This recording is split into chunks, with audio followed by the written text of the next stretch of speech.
નમસ્કાર મિત્રો, વિસાવદર અને કડી બેઠકની પેટા ચૂંટણીની જાહેરાત થયા બાદ જ રાજકીય માહોલ ગરમાઈ ગયો છે. ખાસ કરીને વિસાવદર બેઠકની વાત કરીએ, કારણ કે વિસાવદર બેઠક એ હાઈ પ્રોફાઇલ બેઠક મનાય છે. આ બેઠક માટે આમ આદમી પાર્ટીએ ગોપાલ ઇટાલિયાને ઘણા સમય પહેલાં ઉમેદવાર જાહેર કરી દીધા છે. ગોપાલ ઇટાલિયા ઘણા સમયથી વિસાવદરમાં સમય પસાર કરી રહ્યા છે, લોકોને મળી રહ્યા છે. ત્યારે ગોપાલ ઇટાલિયા આજે વિસાવદર બેઠકમાં ઉમેદવાર તરીકે નામાંકન ફોર્મ દાખલ કર્યું હતું. આ પ્રસંગે રાષ્ટ્રીય નેતાઓનો જમાવડો હતો.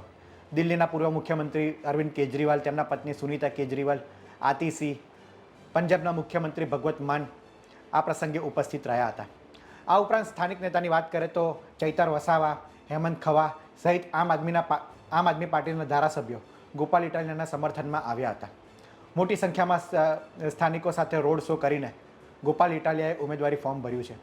આ પ્રસંગે ગોપાલ ઇટાલિયા સહિત મોટા નેતાઓનો જમાવડો હતો. ત્યારે અરવિંદ કેજરીવાલે ભાજપ સાથે કોંગ્રેસ પર આકરા પ્રહાર કર્યા હતા.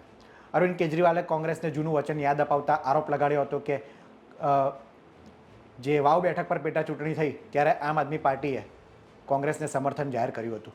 ત્યારે હવે કોંગ્રેસને જ્યારે સમર્થનની વાત કરી વિસાવદર બેઠક પર, ત્યારે કોંગ્રેસે ઇનકાર કર્યો હતો અને ઘમંડી રીતના પોતાના ઉમેદવાર ઊભા રાખવાની જાહેરાત કરી છે. ત્યારે અરવિંદ કેજરીવાલે ભાજપ સાથે કોંગ્રેસને પણ વિસાવદરમાં સબક શીખવાડવા માટે લોકોને અપીલ કરી છે. આ પ્રસંગે ભગવત માન પણ ભાજપ સરકાર પર વરસ્યા હતા. તેમણે કહ્યું હતું કે ગુજરાતમાં ઘણા સમયથી ભાજપની સરકાર છે, પરંતુ 12 વર્ષથી ભાજપ વિસાવદર બેઠક જીતવામાં અસક્ષમ છે. વિસાવદર એક ખેડૂતોની બેઠક મનાઈ છે, ત્યારે ખેડૂતો મુખ્ય મતદારો છે. આ ઉપરાંત પાટીદાર પ્રભુત્વ ધરાવતી આ બેઠક છે. ત્યારે આમ આદમી પાર્ટીએ જે ગોપાલ ઇટાલિયાની દાવેદારી કરી છે, ત્યારે ગોપાલ ઇટાલિયાની દાવેદારી કેટલી ફળશે તે તો 23 જૂને ખબર પડશે. ભાજપ અને કોંગ્રેસની વાત કરીએ તો ભાજપ અને કોંગ્રેસે હજુ સુધી પોતાના ઉમેદવાર જાહેર કર્યા નથી. જો કે બંને પક્ષોએ આ બેઠક માટે પોતાના પ્રભારીની જાહેરાત કરી છે. પ્રભારીની વાત કરીએ તો આ બેઠક માટે પાટીદાર નેતાઓને જ ભાજપ અને કોંગ્રેસે જવાબદારી સોંપી છે. સમાચાર એવા પણ સામે આવી રહ્યા છે કે જેની ઠુમ્મરને પ્રદેશ કક્ષાએ કોંગ્રેસે બોલાવ્યા હતા.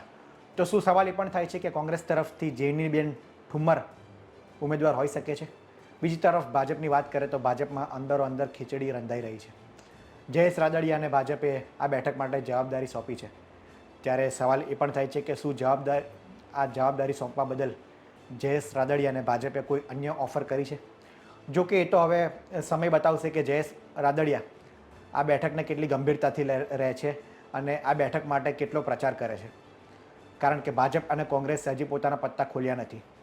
અને બીજી તરફ આમ આદમી પાર્ટીની વાત કરીએ તો ગોપાલ ઇટાલિયા છેલ્લા ઘણા સમયથી મજબૂતાઈ સાથે આ બેઠક પર પ્રચાર કરી રહ્યા છે, મહેનત કરી રહ્યા છે.